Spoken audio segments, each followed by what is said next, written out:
Hello, my name is Nelson Peters, and today I'm going to be doing my rebuttal video for Legal Ethical, and I'm going to be responding to Lauren Schneider, who has told me that technology has actually solved more problems than it caused. And she gave lovely examples, such as vaccines, technology in the classroom, electric vehicles. I'm here to say all of that is 100% perfectly true. All those amazing innovations, I would not tell you that they're not. I don't think anyone with a functioning brain wouldn't. All of them amazing, perfectly true, hit it on the nail. The problem, however, is that for every single one of those, I can name a negative consequence that's a direct response of the same technology, or a direct consequence of the same technology. Let's just start off with vaccines. Okay, vaccines, amazing. You love them, I love them, we all love them. No one's going to tell, well, I shouldn't say no one. I'm not going to tell you they're bad. They're very good. They save lives. But let's look at this. From the, where is it? According to the National Center for Biotechnology, and I quote, "Due to the very nature of what they produce, drug factories create massive concentrations of pollution." And later on, they go to say that's not just air pollution, that's also water pollution and chemical pollution.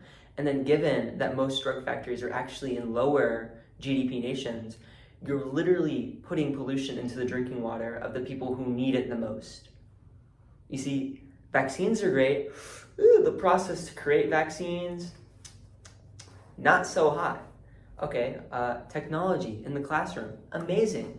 Learning's never been easier, and that's amazing. I just said that. The problem is that same technology that's used to help information spread, that makes learning just so much more accessible, is also used to spread hate and misinformation elsewhere. It's used to literally put people into inescapable boxes where the only things they see is hate towards themselves. Cyberbullying has increased. It's something that you couldn't even fathom 100 years ago. Someone 500 miles away is telling me I should end my own life. What? But nowadays, that's happening to millions of people around the world. It's a serious problem, and it's the same exact technology that makes some lives better. It also makes some lives worse. Let's take a look at electric vehicles. I love them, less emissions, that's good. But isn't electric vehicles lowering emissions of cars? That's just solving a problem that technology already made. You're like paying yourself with your own money, It's like, and even then, let's take a look at this. Where is it?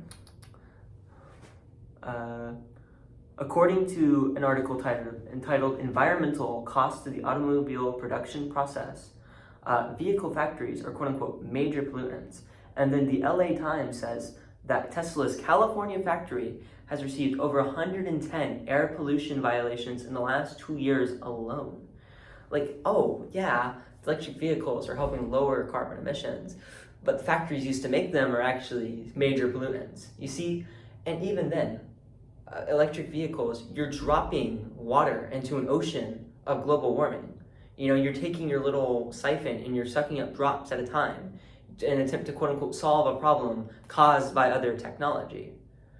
And for anything you could possibly ever even think to name, I can do just that.